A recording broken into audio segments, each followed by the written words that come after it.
The Conference of the Birds is a 12th century narrative poem in Persian by the Muslim mystic Farid ud-Din Attar.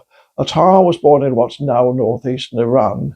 He was initiated into a long-standing mystical version of Islam called Sufi-ism in early adulthood, although he continued to earn his day-to-day living as a pharmacist. There's evidence that late in life he was convicted of heresy, a common experience for Sufis, and exiled. Tradition records that he was executed by the Mongols in 1229, although some scholars think he must have died earlier. His Conference of the Birds is probably one of the most profound works of mystical literature ever written. If that already sounds appealing, I'd advise you to seek out a copy of the Penguin edition, translated by Afkam Darbani and Dick Davis, not just because of its excellent introduction, but because it also employs an appropriately distinguished meter.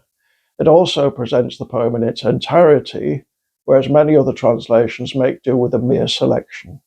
The Conference is an exposition of the central claims of Sufism. Sufism says that God is the sole reality, that the material world is somehow his manifestation, that all religions contain something of the truth, but that Islam is best, that the self is illusory, and that the purpose of human life is to achieve fana, union with God in mystical love. It sought and seeks to puncture pious conservative platitudes by means of transgression, which is probably why so many Sufis were martyred for heresy. For example, homosexual love, explicitly forbidden in the Quran, plays a big part in the Conference.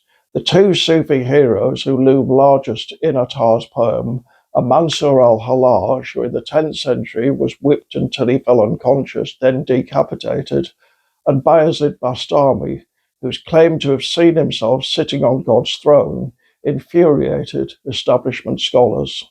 Islam and blasphemy have both been passed, Attar writes at one point, by those who set out on love's path at last. Forget what is and is not Islam. Put childish dread aside. Throughout the history of religion, mainstream believers have often tried to kill those who present a challenge. Yet once they're dead, especially if that challenge hasn't gone away, they'll try to co-opt them.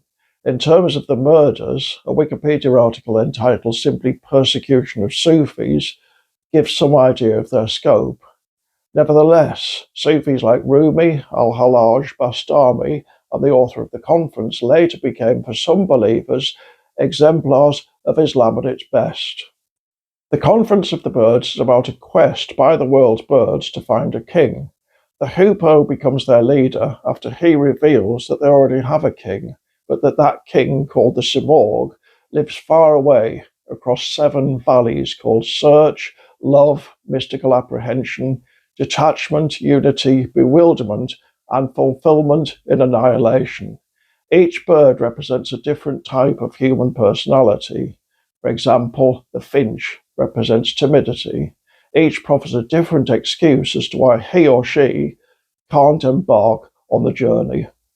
The hoopoe patiently rebuts all their objections. He deploys edifying tales of kings, Quranic figures, Sufis, generals, princesses, and slaves to bolster his position. One of Attar's other books was called Memorials of the Saints, a compendium of biographies of great Muslims, and it may be that it's put to good use here by the hoopoe.